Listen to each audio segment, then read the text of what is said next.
The morning Myrtle Yates walked into the county land office with a stack of papers pressed to her chest and dried mud on her boots.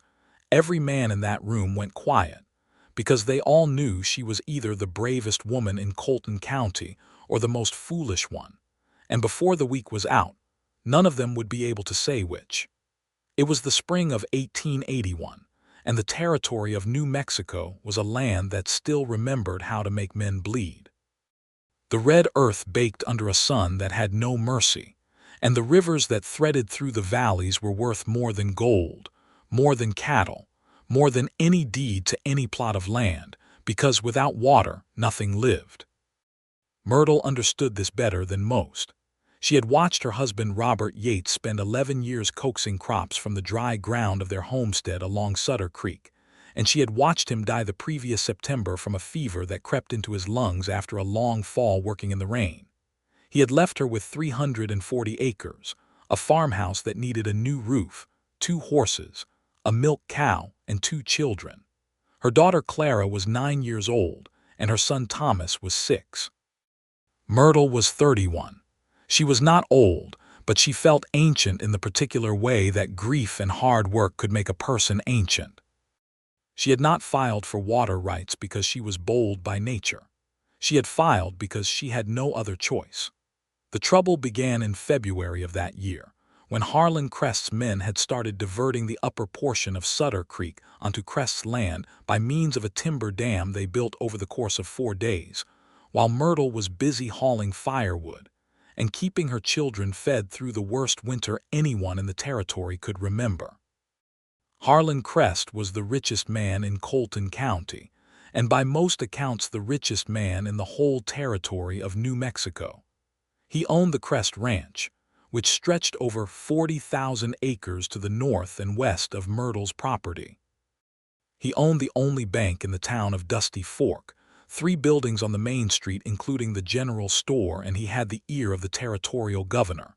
He was 62 years old, broad-shouldered, silver-haired, and in possession of a smile that never once reached his eyes. He had offered to buy Myrtle's land in October, 3 weeks after Robert was in the ground. She had declined politely. He had come back in November and offered more. She had declined again. In December, she heard through Mrs. Pruitt at the post office that Crest had told his foreman the Yates widow would sell by spring one way or another. He had not been wrong in his confidence. He had simply underestimated the widow. When the water flow on Sutter Creek dropped to a trickle in the last week of February, Myrtle had ridden 3 miles upstream on her old mare Biscuit and found the dam. She had stood there in the cold, looking at the timber and clay construction that blocked the water she needed to keep her fields alive come planting season, and she had felt something harden inside her chest that had nothing to do with grief. It was something older and fiercer. It was the feeling of a woman who had already lost too much and refused to lose one thing more. She had ridden back to the homestead, sat down at Robert's old writing desk, and by lamplight she had written out her claim, citing the prior appropriation doctrine that had been operating in the territory for years, which simply said that whoever used the water first had the right to it. And the Yates family had been drawing from Sutter Creek for a full decade before Harlan Crest had even looked twice at the upper valley. She had a ledger of irrigation records, entries in Robert's careful handwriting going back to 1870. She had correspondence from the previous territorial land commissioner acknowledging the Yates claim on the creek. She had everything she needed except the one thing that mattered most, which was someone who was willing to stand up in a room and say so. The county clerk, a nervous little man named Edwin Phelps, had taken her papers that March morning with the look of a man who had been handed something he did not want. He had stamped them and entered them into the record without meeting her eyes, and she had walked back out onto the dirt street of Dusty Fork with the hollow feeling of having done everything correctly and still doubting that it would matter. The hearing was set for the 3rd week of April, which gave Myrtle just over 5 weeks. 5 weeks for Harlan Crest to do whatever Harlan Crest did to make problems disappear. She was under no illusions. The county commissioner, a man named Dale Hutchins, was a frequent guest at Crest's dinner table. The two attorneys in Dusty Fork both worked for Crest at various points, and neither would take Myrtle's case. She had written to a lawyer in Santa Fe who had written back kindly, but explained that he could not make the journey in time.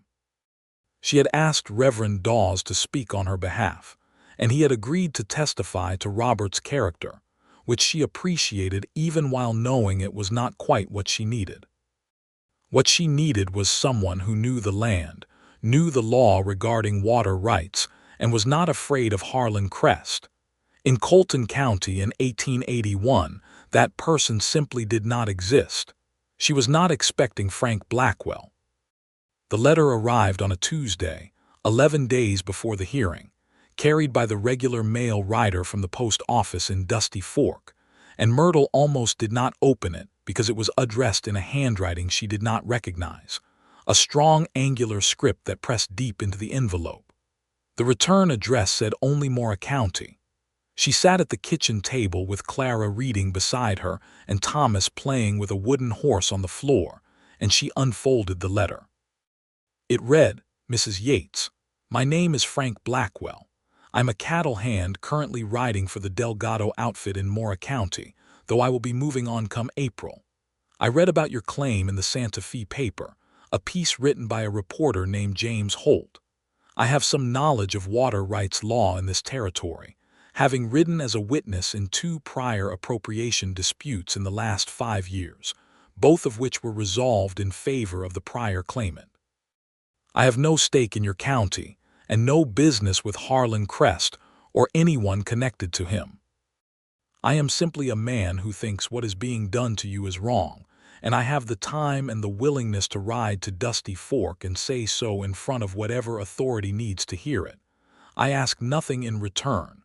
I can be in Dusty Fork by April 15th if you would like my presence. If not, I wish you every success. Respectfully, Frank Blackwell."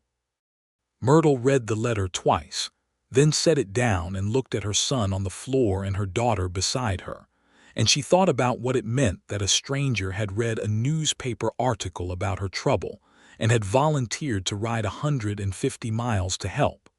She thought about whether it was wise to trust such a thing.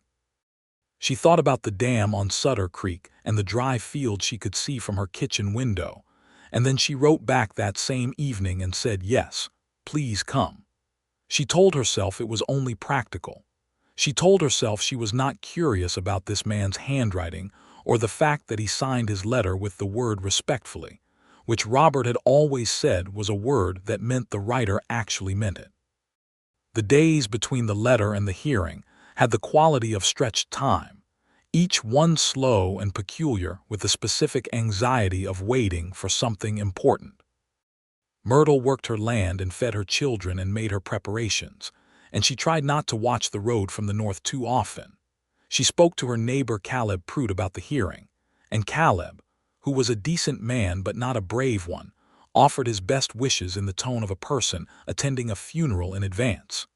She spoke to old Marcus Webb, who had been farming along Sutter Creek even longer than the Yates family, and whose fields were suffering just as badly from the diverted water. Marcus said he would testify, and she was grateful, though Marcus was 70, and his memory for dates had grown unreliable.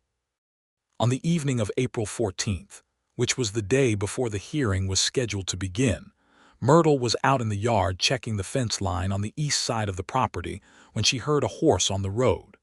She looked up and saw a rider coming from the north at an easy pace, a tall man on a red roan horse, and even from a distance there was something deliberate about the way he rode, unhurried but direct, like a man who had made up his mind about his destination. He turned off the road toward her gate, and she walked toward it, wiping her hands on her apron because she had been working in the garden and her hands were dirty, and she thought briefly that she did not care about that and then thought about it again. He stopped the roan at the fence and looked down at her, and she looked up at him. Frank Blackwell was 34 years old, though she did not know that yet. He was lean in the way of men who spent most of their lives outdoors, with brown skin darkened further by a life under the New Mexico sun, dark hair that had grown long enough to touch his collar, and eyes the color of weathered cedar, a gray-brown that shifted depending on the light. He had a jaw that looked like it had been carved with a practical knife rather than an artistic one, and he was wearing a plain work shirt the color of old smoke and a hat that had seen better years. He was not handsome in any conventional way that the ladies' magazines in the general store would have recognized. He was something better than handsome. He was real. "Mrs. Yates," he said, touching the brim of his hat. "Mr. Blackwell," she said, and her voice was steadier than she expected. "You made it." "I said I would," he said, which was not particularly poetic, but the way he said it made it feel like a promise of great weight. She showed him to the barn, where he settled his horse with a competence and gentleness that she noticed without meaning to, and then she brought him to the house and fed him the beans and cornbread that were sitting on the stove, because she had made extra that evening without deciding to examine why. Clara sat at the table and watched him with the frank curiosity of a 9-year-old, and Thomas, who was ordinarily shy with strangers, came and stood at Frank's elbow within 10 minutes and asked if he had ever shot a bear. Frank said he had shot at a bear once and missed entirely, and the bear had gone away without any apparent opinion on the matter, and Thomas laughed with the full delight that only a 6-year-old can muster. After the children were in bed, Myrtle and Frank sat at the kitchen table with the oil lamp between them and the papers spread out, and Frank read through her documentation with a seriousness that made her feel, for the first time in a very long time, that someone was actually listening to her. He asked careful questions. He asked about the dates of her irrigation records, about whether she had any witnesses to continuous use of the creek, about the specific language of the prior appropriation doctrine, as it was recognized in New Mexico territory law. He had a battered copy of the revised statutes of New Mexico in his saddlebag, and he found the relevant sections and read them aloud to her in that quiet, even voice, and she found herself watching the way the lamplight moved across the angles of his face. She stopped watching and looked back at the papers. He said her case was strong. He said the prior use was documented well enough to withstand scrutiny, and that the real challenge was not the law itself, but the fact that Harlan Crest had money and connections and she had neither. He said the commissioner needed to understand that making a ruling against her would be a matter of public record and could not be quietly buried, and that his presence as a witness would at least make that point clear. "Why are you doing this?" she asked. She had been wanting to ask it since the letter. He considered that for a moment, turning his coffee cup in his hands. "I grew up on a small homestead," he said. "My father built it from nothing, and when he died, a land company tried to take it from my mother using a document she could barely read. Took her years to fight it, and she spent everything fighting it. She won, eventually, but it cost her." He paused. "When I read about your situation, it sounded familiar enough that I could not ride past it." Myrtle nodded slowly. "And your mother," she said, "is she all right now?" Something moved across his face that was tender and sad in equal measure. "She passed 4 years ago," he said. "She got to keep the land, that was something." They sat in silence for a moment that was comfortable in a way that surprised her, the kind of quiet that did not need filling. "I appreciate what you are doing," she said carefully. "I want you to know that." "I know," he said, and he looked at her across the lamp, and for just a moment the space between them felt like a conversation that neither of them was ready to have yet. She showed him where he could sleep in the barn, on a cot she had set up with a clean blanket, and she walked back across the dark yard to her house and sat on the porch step for a little while before she went in, listening to the sound of the night, the crickets and the distant coyote and the soft wind across the dry grass, and she thought that she had not felt this particular unsteadiness in a very long time. The morning of the hearing, Myrtle dressed in the best dress she owned, which was a dark blue wool that had been bought for church and served adequately for serious occasions, and she braided her dark hair and pinned it up and looked at herself in the small mirror above the washstand. She was 31 years old, and she looked like what she was, a woman who worked hard and slept not enough, with fine lines beginning at the corners of her dark eyes and hands that were not soft. She studied herself for a moment, and then stopped studying herself and went to make breakfast. Frank was already up when she came out. He had fed the horses and was coming from the barn with a purpose in his stride that made him look, she thought, like a man who was ready for something. He had shaved and his shirt was clean, and he had brushed the dust from his hat. He looked at her and then looked away and said the weather was clear, which it was. She left Clara in charge of Thomas for the day, which was a significant responsibility for a 9-year-old, but Clara was a serious child who accepted serious tasks without complaint. Myrtle kissed them both and rode with Frank into Dusty Fork, and she was aware of every mile of that ride in a way she could not entirely explain. The land office hearing room was actually just the back room of the county courthouse, which was a squat adobe building on the main street of Dusty Fork. When Myrtle and Frank arrived, the room was already half full. Harlan Crest was there in the front row with his attorney, a man named Gerald Fitch who had come all the way from Santa Fe and who wore a suit that cost more than Myrtle's entire clothing budget for the year. Crest himself sat with the relaxed ease of a man who had never seriously doubted that things would go his way. He looked at Myrtle when she entered, and his expression was not unkind, which was somehow worse than if it had been hostile. It was the expression of a man who felt sorry for you, which meant he did not consider you a threat. He looked at Frank Blackwell, whom he did not know, with more interest. Commissioner Dale Hutchins took his seat at the table at the front of the room and shuffled papers and called the hearing to order. He was a thick man with a red face and small eyes, and he looked like someone who had agreed to do an uncomfortable task and was already resenting it. He reviewed the claim, noted that it had been properly filed and recorded, and asked if there were any statements. Gerald Fitch went first, on behalf of Harlan Crest, and he was impressive in the smooth and airless way of men who argued for money rather than truth. He acknowledged that the Yates family had a long-standing presence on Sutter Creek, but argued that the dam had been built within Crest's own property boundaries, that the diversion of water was permissible under the beneficial use standard, and that the Yates claim lacked the specific legal documentation required to establish a senior water right under territorial statute. He cited 3 cases from other counties and quoted the statutes in a tone that made everything sound settled and inevitable. He spoke for 40 minutes. When Fitch finished, Myrtle stood up and looked at Commissioner Hutchins, who looked back at her with the expression of a man waiting for the inevitable, and she said she would like to call her first witness. Frank Blackwell stood up. There was a murmur through the room. Crest's eyes sharpened for the first time. Fitch, who had clearly not anticipated a witness of any substance, sat up straighter. Frank walked to the front of the room without any apparent nervousness. He stated his name, his experience as a witness in 2 prior water rights disputes in Mora County and Taos County, and his familiarity with New Mexico territorial water law. He was not a lawyer, and he said so plainly, but he was a man who had studied the relevant statutes and had direct experience with their application. He spoke in a measured, careful voice that carried across the room without effort, the voice of a man accustomed to being heard over a considerable amount of noise.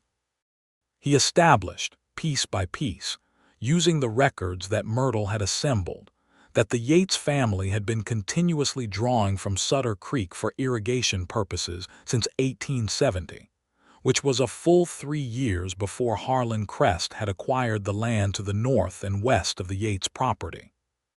He cited the prior appropriation doctrine under New Mexico territorial law and quoted the relevant section of the revised statutes, which he had brought with him and read directly.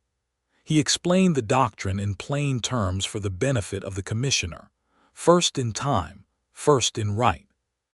He noted that Robert Yates had drawn from the creek to irrigate fields that the family had depended upon for their livelihood, that this constituted beneficial use under the law, and that this use predated any claim that Harlan Crest or his predecessors had ever made on the water.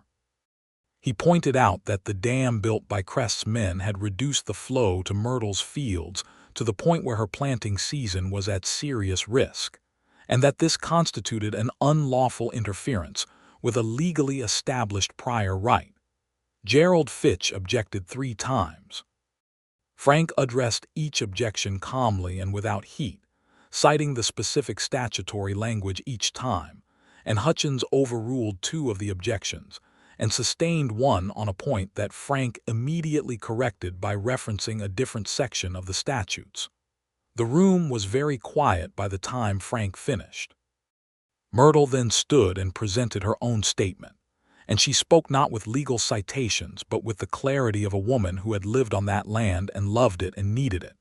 And she said simply that the water in Sutter Creek had fed her family's fields for 11 years, that her husband had built their irrigation system with his own hands over the course of 3 seasons, that her children's food came from that land, and that she was asking for nothing she had not always had. Old Marcus Webb testified, haltingly but clearly, that he had seen Robert Yates working the irrigation channels along Sutter Creek since at least 1870, and that the creek had always provided well until the dam appeared. Reverend Dawes spoke to Robert's character and the family's long presence in the community, which was not legal testimony, but which clearly moved several people in the room who were not Commissioner Hutchins. Hutchins called a recess and took his papers into the clerk's office for 40 minutes. During that time, Myrtle sat on the wooden bench outside the hearing room and Frank sat beside her, close enough that she could feel the warmth of his arm near hers, and they did not say very much because there was nothing useful to say in that particular waiting. Once he said, "You spoke well," and she said, "You spoke better," and he shook his head slightly as if to disagree, and they left it there. Harlan Crest stopped in front of them on his way to get water, looking down at Myrtle with that patient, sorry expression. "Mrs. Yates," he said, "I want you to know that my offer still stands. Whatever happens in that room today, the offer stands." He looked at Frank without any particular expression. "And you are welcome on the Crest Ranch if you are looking for work, Mr. Blackwell. I appreciate a man who knows his subject." Frank looked at him steadily. "I appreciate the offer," he said. "I will decline." Crest nodded, not unfriendly, and moved on, and Myrtle looked at the side of Frank's face and thought that she had never in her life seen a man say no to Harlan Crest that easily. When Hutchins came back into the room, his red face was carefully neutral.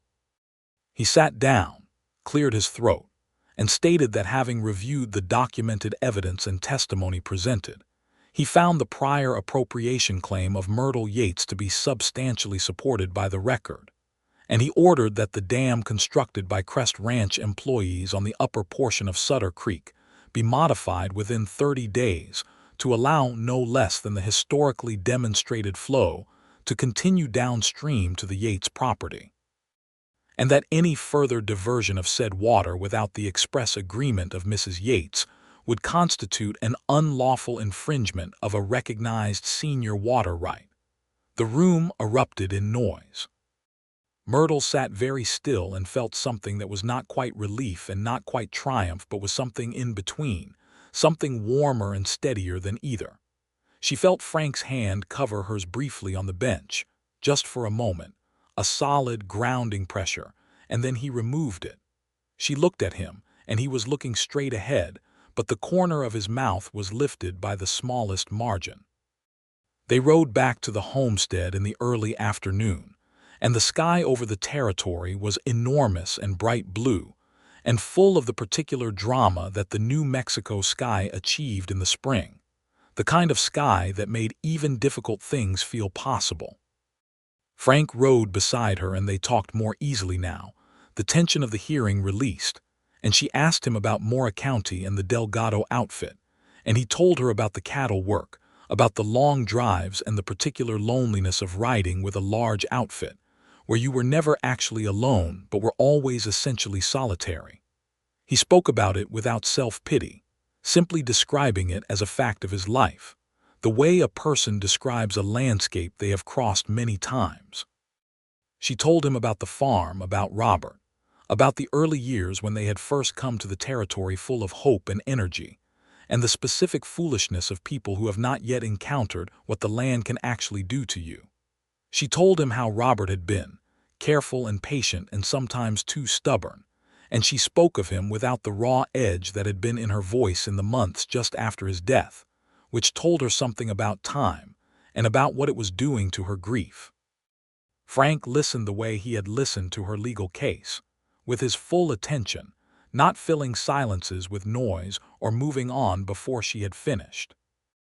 When they reached the homestead, Clara ran out to meet them, and Thomas, who had apparently been waiting at the window, came tumbling out behind her demanding to know what had happened.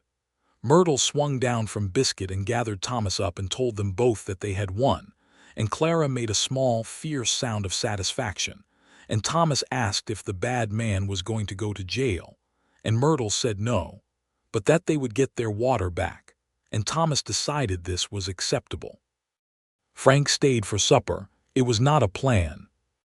It simply happened the way some things happen, gradually and without ceremony, because Clara asked him about the bear again, and Thomas wanted to show him his wooden horse collection, and somehow by the time supper was on the table he was still there. He helped Myrtle carry water from the well without being asked, just saw her going for the bucket and took it from her, and she let him. They ate and the children talked more than they usually did, animated by the day's events and by the presence of a man who listened to children with the same attention he gave to adults, which was not common and which both of them sensed without being able to name it. After supper, Frank told Thomas a story about a cattle drive and a river crossing that went wrong in 3 different ways, and Thomas sat with his mouth open and his eyes enormous, and Clara pretended to read, but held the book at an angle that suggested she was listening very hard. Myrtle washed the dishes and listened from the kitchen and tried not to think too directly about the warmth in the room. When the children were in bed and the house was quiet, she made coffee and brought it to the table, and they sat across from each other again, but this time without the papers between them, without the purpose of the hearing to organize the space. It was different. She was aware that it was different. "What will you do now?" she asked. "After you leave here." He turned the coffee cup. "I had thought to head to Lincoln County," he said. "There is cattle work enough and I know a few men there." Lincoln County. She had heard about the trouble in Lincoln County, the range wars that had been simmering for years, the violence that kept breaking out along the cattle lines. She kept the concern she felt off her face with some effort. "That sounds like a hard place," she said. "Most places are, one way or another," he said. He looked at her. "What will you do now? The water comes back, the fields are planted, and then what?" "And then I keep going," she said simply. "That is what you do. Alone." The word was quiet and not unkind, and it was not an intrusion. It was a genuine question from a man who was curious about her answer. She was quiet for a moment. "I have been alone since September," she said. "I have learned that it is something you can do. It is not what anyone would choose, but it can be done." "I know," he said, and she believed that he did. They looked at each other across the lamp, and it was a long look, an honest one, and in it she saw something that she recognized because she was feeling it herself, something beginning and tentative and cautious, the way a spring creek starts, not rushing but moving. She said, "You could stay for a while if you had a mind to." The words cost her something to say, but she said them evenly. Frank was still for a moment. "What would that mean?" he asked, and his voice was careful with care for her, not for himself. "It would mean there is work here that needs doing," she said, which was true. "The roof needs repairing and the back fence line is down in 3 places, and I need help getting the irrigation channels clear before planting." She paused. "And it would mean I would like the company." The last part was quieter than the rest. He was quiet for long enough that she thought he was going to say no, and she had already begun to prepare herself for that when he said, "I could stay a while." She nodded businesslike and said there was still the cot in the barn, and he said the cot was fine, and they finished their coffee and she went to bed and lay awake for quite some time looking at the ceiling. He stayed. The days that followed had a rhythm to them that was new and strange and good. Frank worked with a steady, purposeful energy that Myrtle found both useful and somehow soothing, as though his very presence in the yard imposed a kind of order on the chaos that a farm run alone by a grieving woman inevitably accrues. He repaired the roof in 2 days, climbing up there in the early mornings before the sun was high, hammering new boards into place with a precise, unhurried rhythm. He mended the fence. He helped clear the irrigation channels, and they worked side by side in the mud and the cold water of the creek, and she thought she had never seen anyone who minded hard physical work so little. He did not intrude. He did not take over. He asked before he did things, or sometimes he would simply begin a task and let her direct him if she wanted to direct him, and he seemed equally comfortable with either outcome. The farm had always been Robert's domain, and then it had been hers, and there was something that required careful navigation in having another man work it, but Frank navigated it with a natural grace that surprised her. Thomas attached himself to Frank with the wholehearted allegiance that small boys form quickly and completely. He followed him around the yard with a self-important air, as though he personally were responsible for showing Frank how things worked. Frank accepted this without condescension, explaining what he was doing as he went, answering questions in a tone that treated Thomas as a reasonable person, and Myrtle watched her son come alive in a way that made something ache in her throat. Clara was more cautious, in the way of girls who have been required too early to be observant about the world. She watched Frank for a full week before she said more than 4 words to him directly, and then it was to ask about the New Mexico revised statutes, because she had heard him quote from them during the hearing, and she wanted to know how one learned such things. Frank's expression shifted at that into something warm and surprised, and he told her that one learned such things by reading, and he asked if she could read well, and Clara said with some dignity that she could read better than most grown men she had met, which Frank accepted with perfect seriousness as the simple fact it probably was. He started bringing books from town when he rode in for supplies. A history of the New Mexico Territory. A compendium of natural science that Clara fell on like it was water in a drought.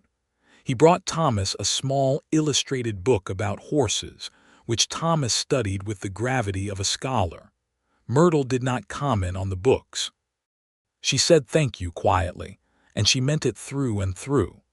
3 weeks after the hearing, 2 of Harlan Crest's men rode to the dam site and modified it as ordered, reducing the diversion and allowing the full natural flow of Sutter Creek to continue downstream to the Yates fields.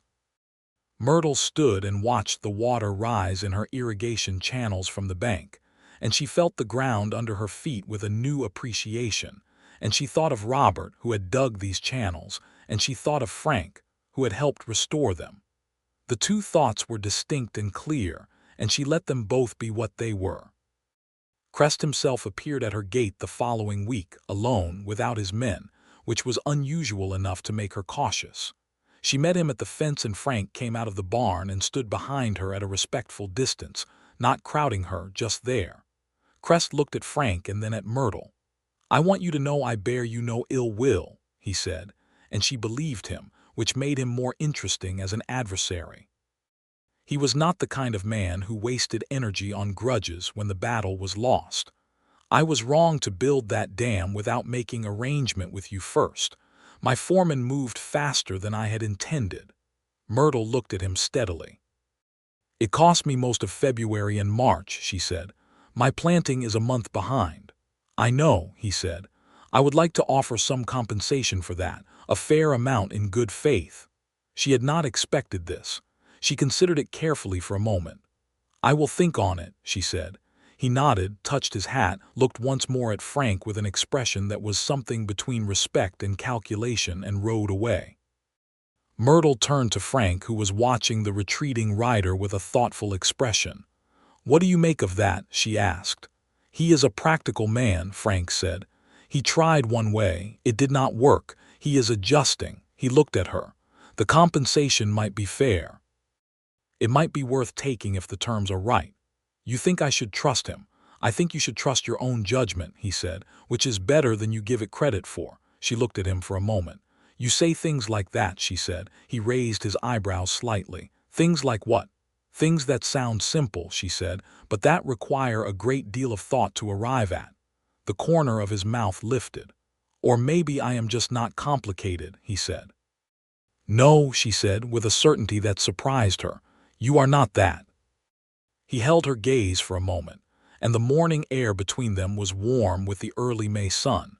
And then she went back to the house and he went back to the barn, and they both pretended that the moment had been entirely ordinary. It was in the second week of May that things shifted between them, and it was not a dramatic shift, not a declaration or a sudden crisis. It was a Tuesday afternoon, ordinary as bread, when Myrtle was working in the garden, and a spring storm came up fast from the west, the way spring storms did in New Mexico, arriving without much warning and hitting with a theatrical fury. She had been expecting it since noon and had been watching the sky and doing one more thing and then one more thing, and she ran for the house as the first rain hit and made it to the porch soaked through. Frank had already brought the horses in and secured the barn and was crossing the yard at a run when she turned, and she called out something about the east fence and he nodded and changed direction, and she stood on the porch and watched him work in the rain, and she thought with sudden, quiet clarity, like a window being wiped clean, that she loved him. Not the fresh and urgent love of young people, not the love she had felt at 21 when she had first seen Robert Yates across a church hall floor.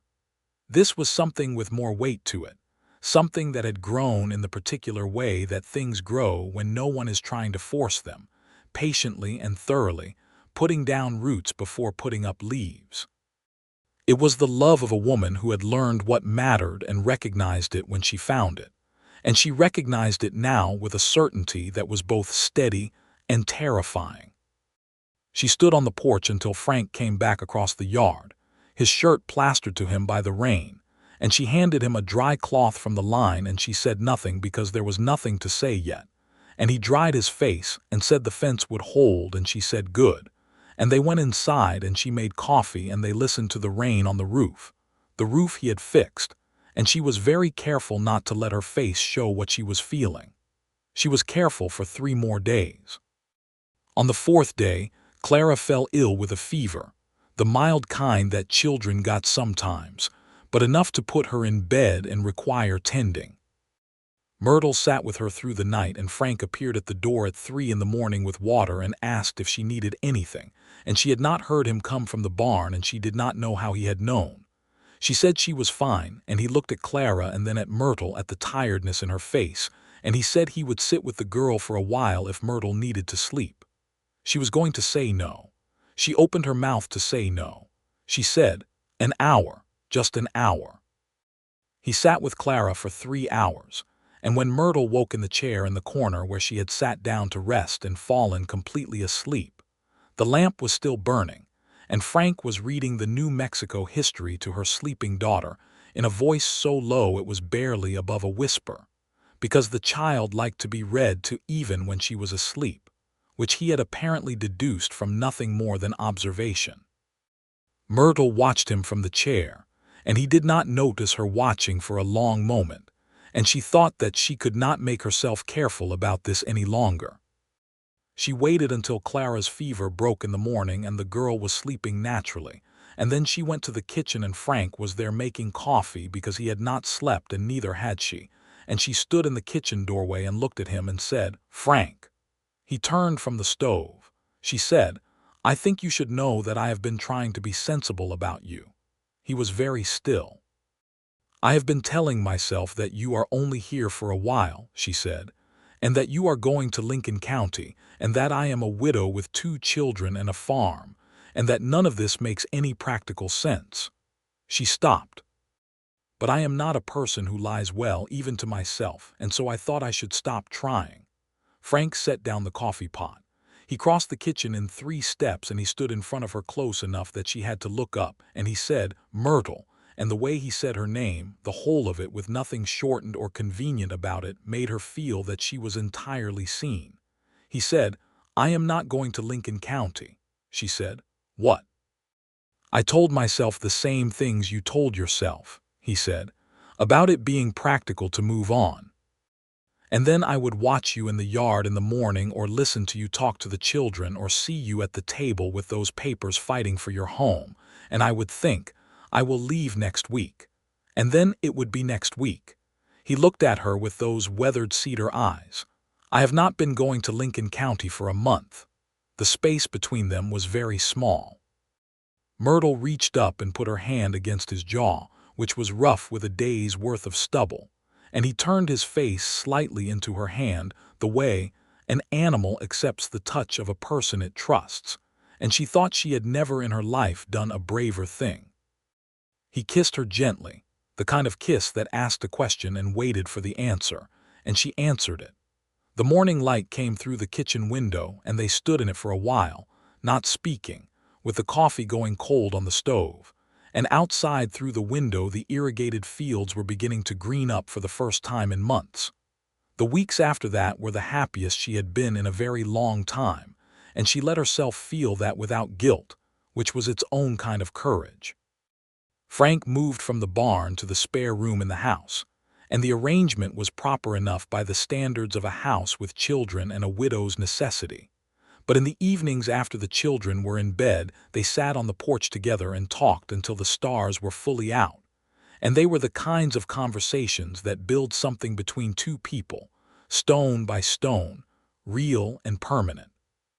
He told her about his childhood, about a homestead in northern New Mexico, his mother who had been the formidable kind of woman who raises formidable children without intending to, his father who had been quiet and steady, and had taught him that a man's worth was measured by what he did when no one was watching.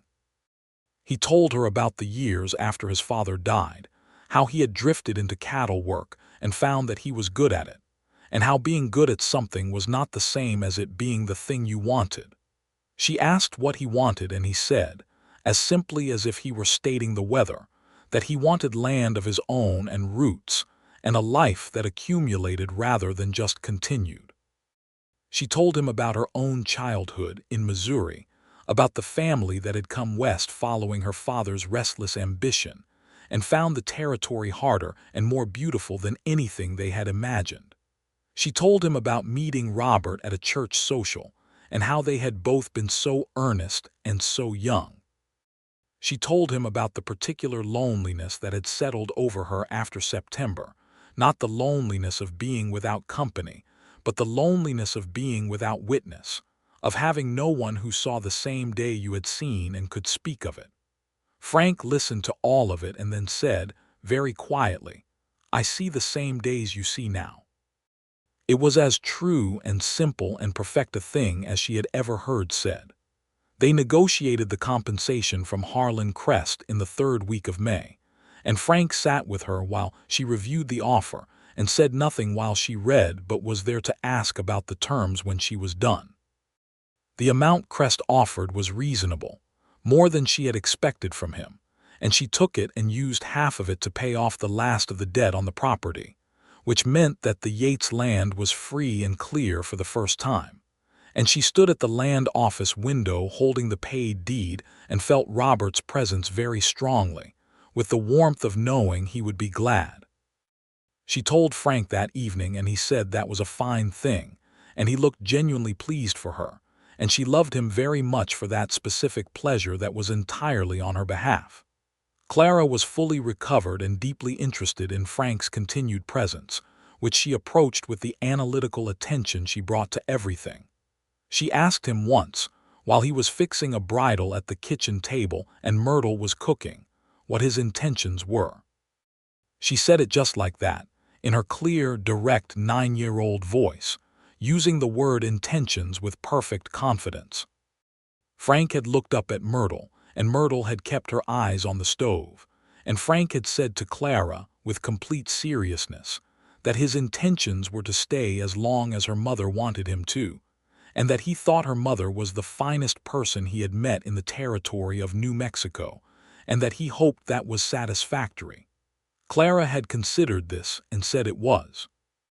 Thomas, who had not been entirely following the conversation, asked if Frank was going to teach him to rope, and Frank said yes, which Thomas found entirely satisfactory.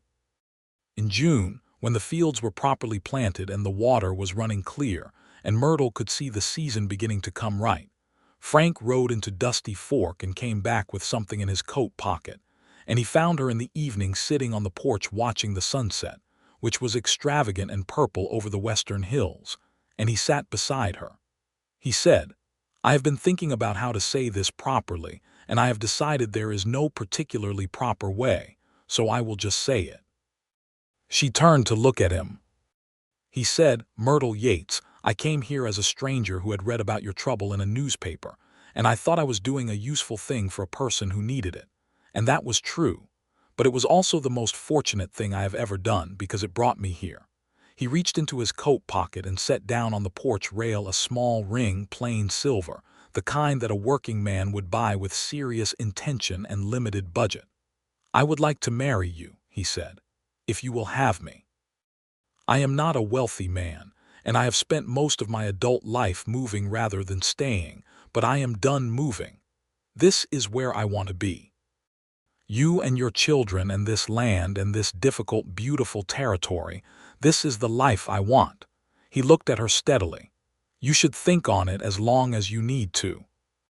Myrtle looked at the ring and then at his face, and she thought about need and want, and the difference between the two, and how she had spent 9 months doing only what was necessary and nothing more.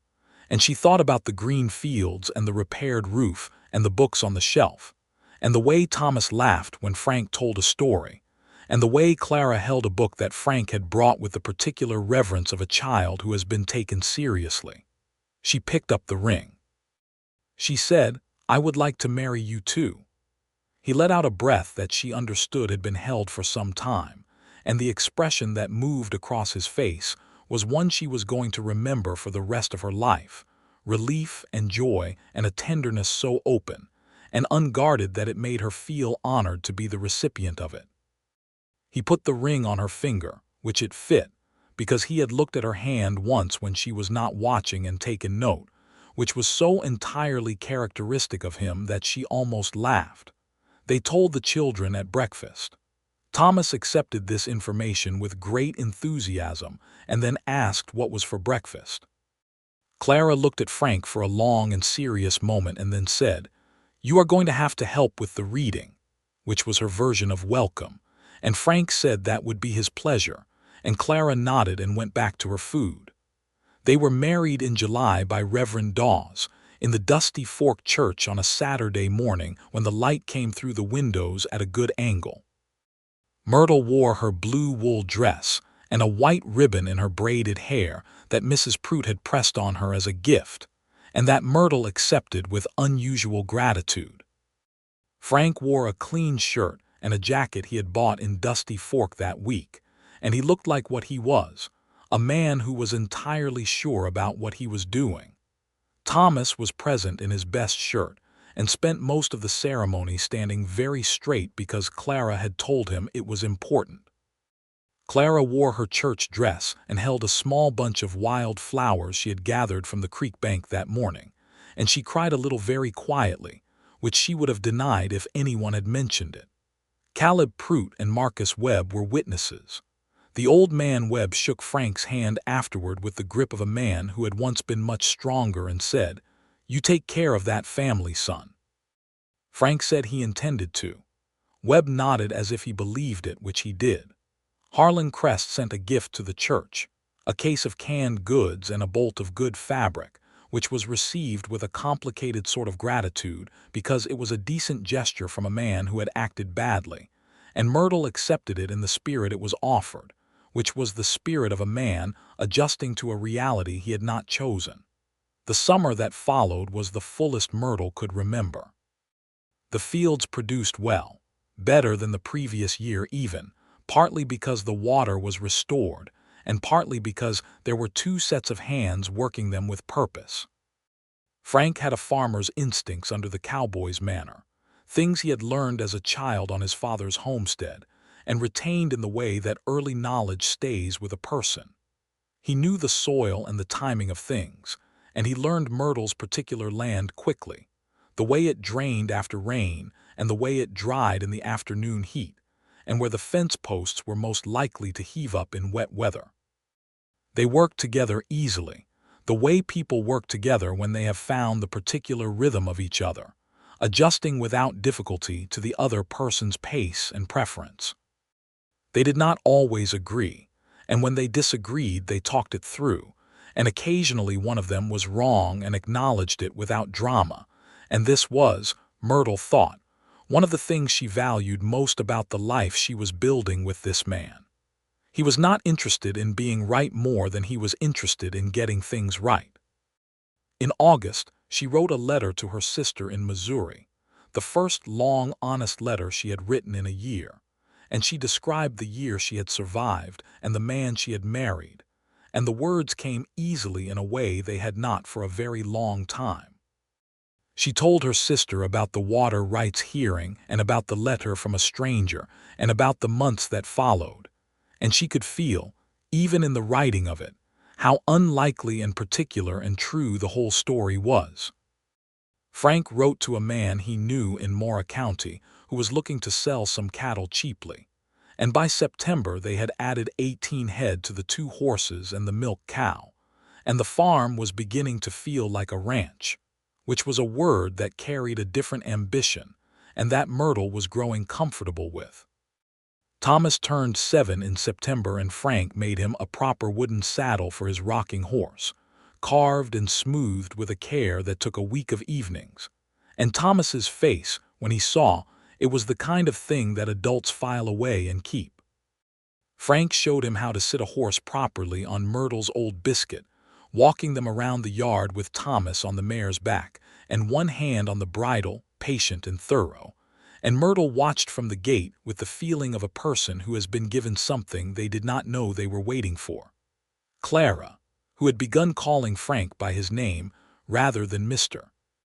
Blackwell, which she had done for the first 2 months, came to him in October with a question about something she had read in the history book, a question about the land grants that had been made to Mexican settlers in the territory before annexation, and how those grants had been handled afterward, which was a painful and unjust history, one that Frank did not soften for her, but explained as clearly and honestly as he could.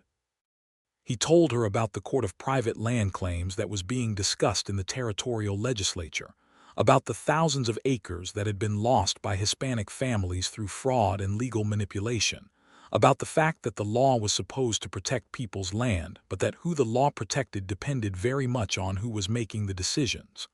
Clara listened with her chin in her hand and then said, "That is why you came to help Mama." Frank looked at her. "Partly," he said. "Because I know what it is to see land used as a weapon against the people who live on it." Clara said, "I am going to be a lawyer." Frank said, "I believe you." She went back to her book with the satisfaction of a person who has just made a decision they should have already made. It was November, with the first cold coming off the mountains to the west, when Myrtle realized she was expecting a child.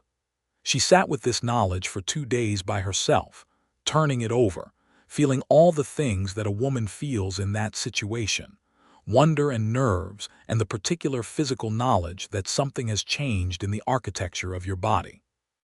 On the evening of the second day, she told Frank, standing in the kitchen after supper while he was washing the dishes, because she had not been able to think of a more appropriate moment.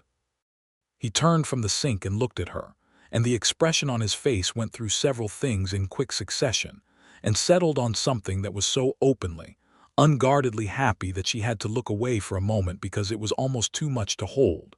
He dried his hands and crossed the kitchen and put his arms around her and held her with a steadiness that felt like the earth itself, and she allowed herself to lean into that entirely. "Are you all right?" he asked, into her hair. "I am very well," she said, which was true. Thomas reacted to this news with the philosophical acceptance of a 7-year-old, and asked immediately whether it would be a boy or a girl, and Myrtle said she did not know yet. Clara announced that either was fine as long as the baby did not eat her books, which Frank said he would enforce strictly. The winter of 1881 into 1882 was cold but not brutal, and the homestead held it well with the new roof and the additional wood Frank had cut in the fall. They were settled into each other now in all the small daily ways that constitute a life. The particular side of the bed, and the particular cup for coffee, and the particular root around the argument that was not worth having. They read together in the evenings, both of them, the same book sometimes and different ones other times, with the oil lamp between them and the children asleep and the fire going in the stove. And Myrtle thought often that this, precisely this, was what she had needed without having known how to name it. She thought of Robert sometimes, as she always would, with the love and sorrow of an honest grief. She did not think of him less now that she was happy. She thought of him differently, from a place of greater peace, and she sometimes felt that the piece of her that grieved for him would have been glad to know she had found this. Frank had his difficult moments, too. He was not a uniformly easy person, and she did not want him to be. He carried something in him from the years of working alone, a tendency toward silence that sometimes became withdrawal, and there were evenings when she could see him somewhere far off inside himself, in some flat, long landscape she had not traveled. On those evenings, she learned to sit near him without demanding anything, to simply be a presence that did not require performance, and he always came back from wherever he had gone and found her there. And the return in his eyes when he found her was something she never tired of seeing. He was working on a second irrigation channel in March of 1882, when Caleb Prout rode over to tell him that there had been a meeting in town about forming a proper cattle growers' association in Colton County, and that several of the smaller ranchers had asked if Frank Blackwell would consider sitting on the organizing committee, because his reputation from the water rights hearing had made an impression, and they wanted people who knew how to stand their ground. Frank looked at Myrtle, who was sitting on the porch in the early spring warmth, and she said go to the meeting, and he went. He came back with the news that he had agreed to sit on the committee, and also that Edwin Phelps, the nervous county clerk who had taken Myrtle's papers with such obvious reluctance the previous spring, had told Frank privately that he was glad the commissioner had ruled the way he had, because he had always thought the Yates claim was solid, and had been afraid of his job if he said so. Frank told this story with a mild irony that made Myrtle shake her head slowly, because it was such a complete portrait of how these things worked. The baby was born in July of 1882, in the early morning when the sky was just going pale and the birds were beginning their conversation.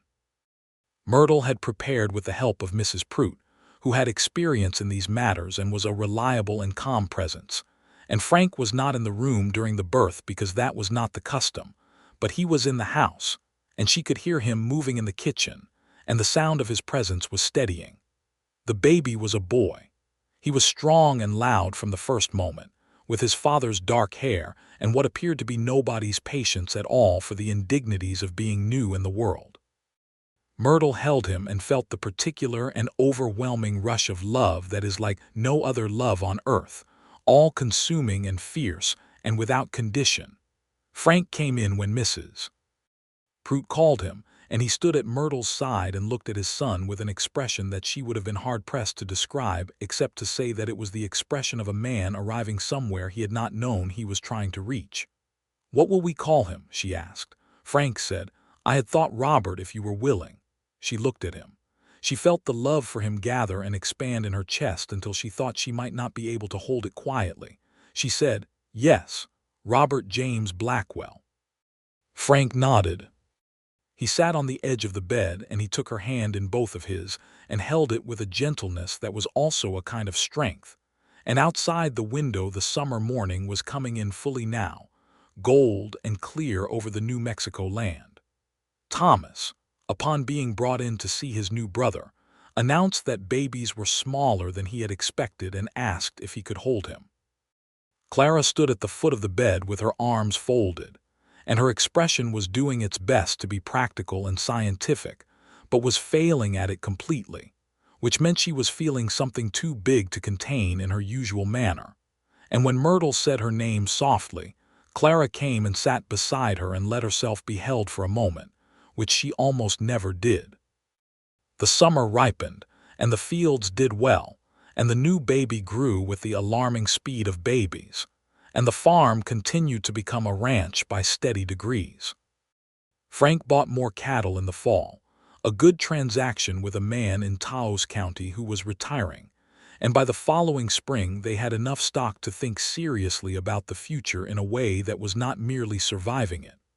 Harlan Crest died in the winter of 1882, suddenly, of a heart that had apparently been holding its complaints to itself for some time. His estate went to a nephew from back east, who had little interest in New Mexico territory, and sold much of the land within 2 years.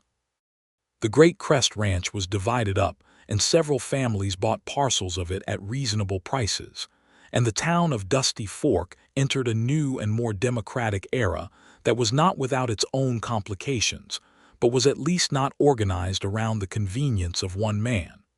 Frank said, when he heard the news of Crest's death, that the man had done wrong and then corrected himself, and that this was not nothing.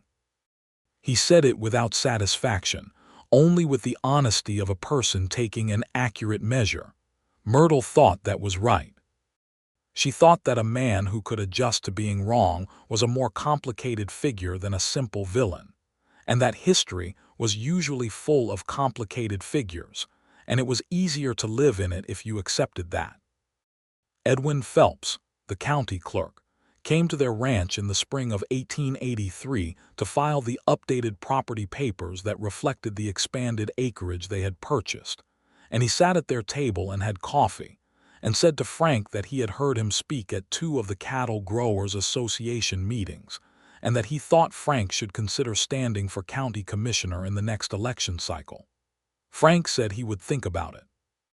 Myrtle, who was feeding Robert James in the chair by the window and listening, said without looking up that he should do it.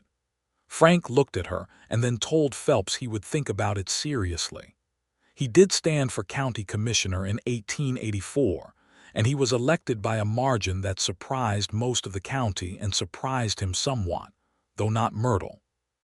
She had watched him at those meetings, watched how people listened when he spoke, how they trusted his judgment because it was consistent and careful and not for sale, and she had known. She had known in the way she knew the weather and the season and the particular set of a man's shoulders when he is doing the thing he was built to do. He served the county well.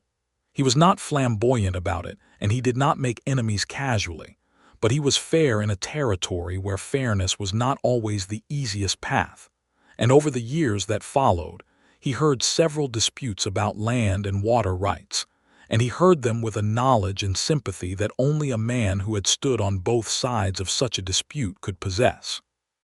Myrtle ran the ranch, which was what it fully was by 1884, with an efficiency and intelligence that built their reputation steadily.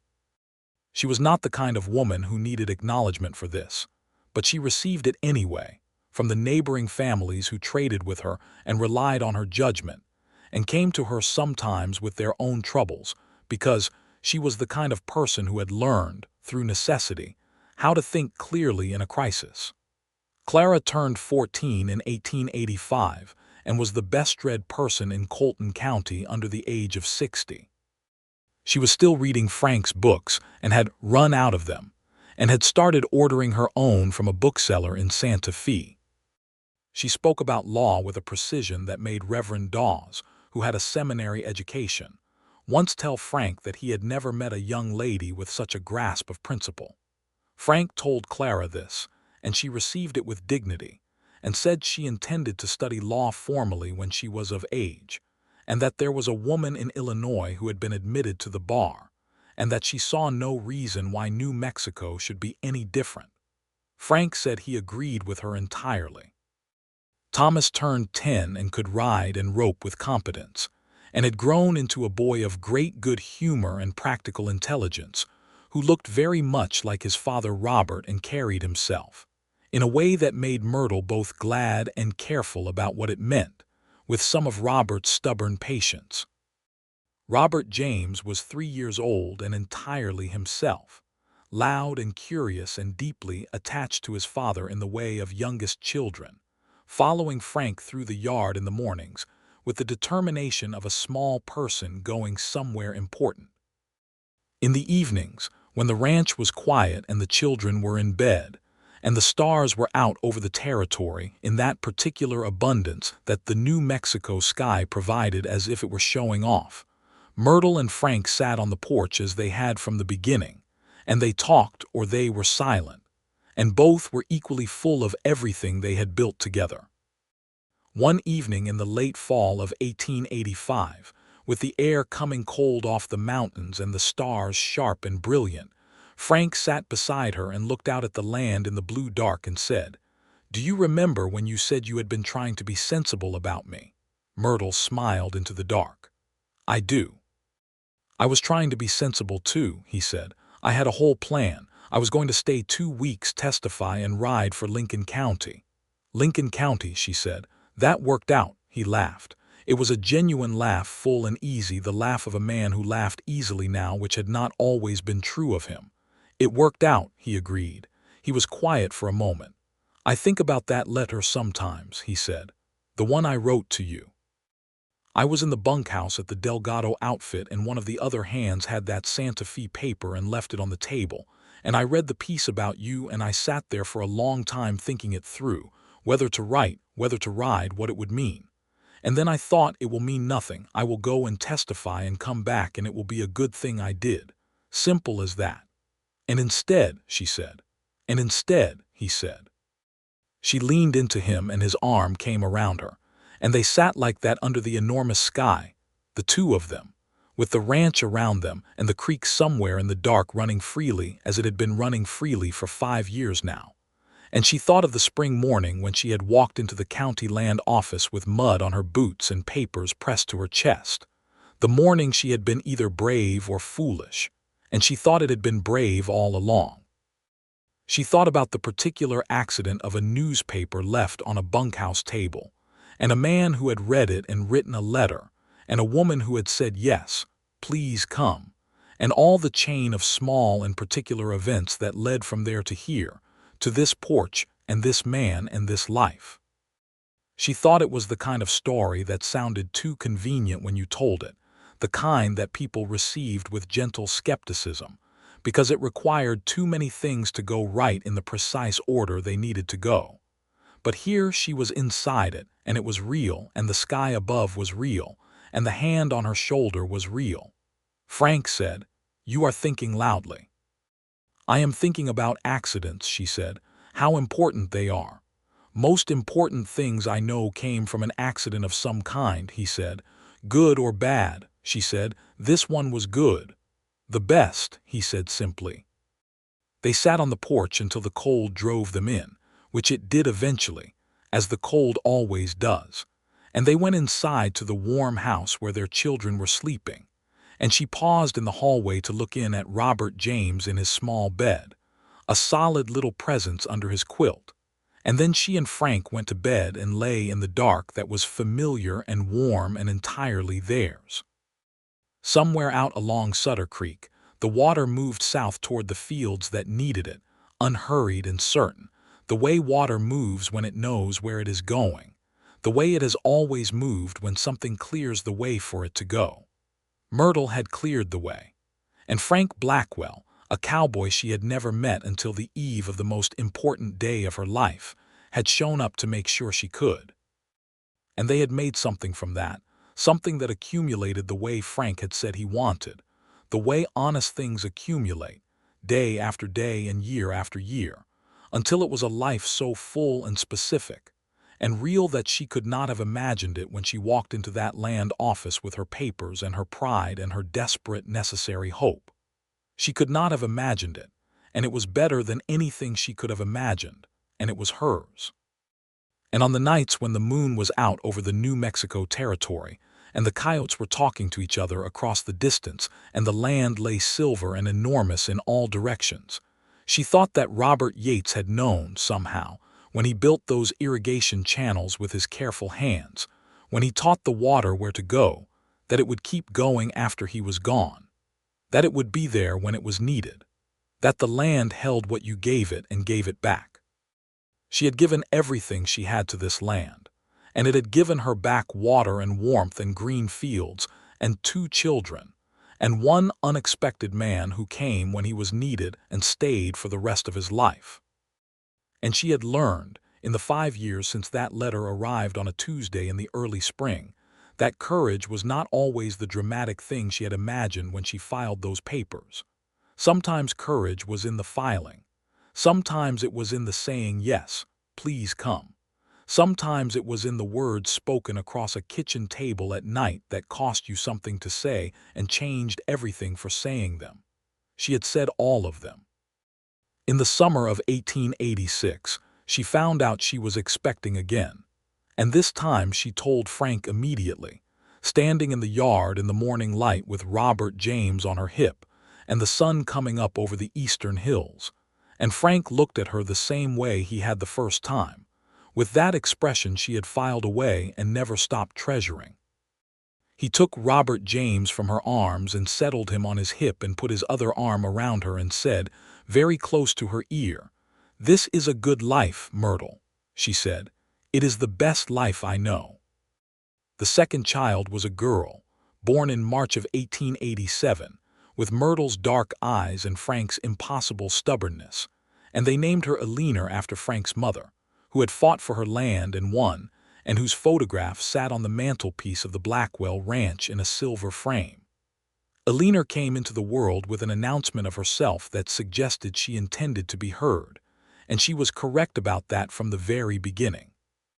Clara held her in the early evening of the birthday, this serious 16-year-old who had grown tall and fierce and full of careful purpose, and looked at the baby sister with an expression that was entirely unguarded, entirely soft, the expression she kept hidden most of the time behind her books and her precision.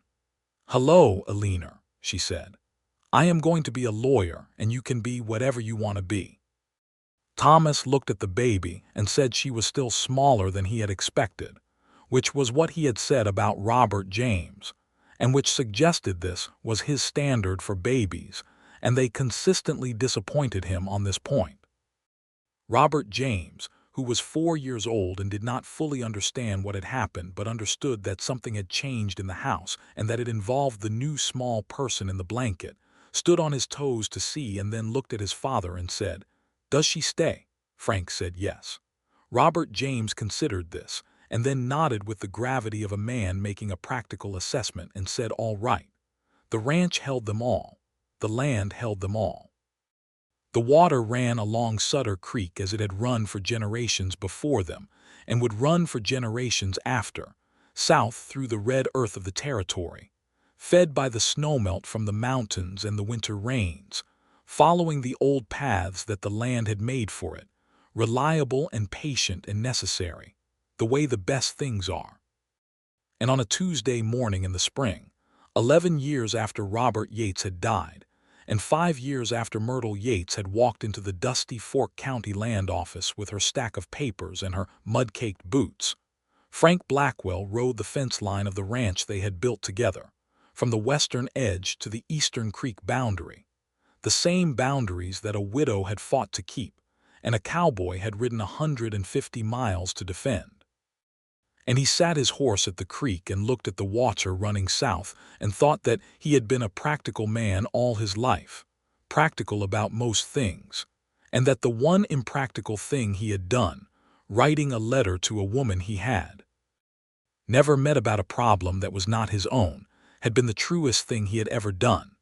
He turned the roan south and rode back toward the ranch house, where smoke was going up from the chimney, and a small boy was visible in the yard, and the sound of the morning was full of the ordinary music of a good life, and he rode toward all of it without slowing, because there was nowhere else on earth he wanted to be, and that was the most straightforward truth he had ever had occasion to know.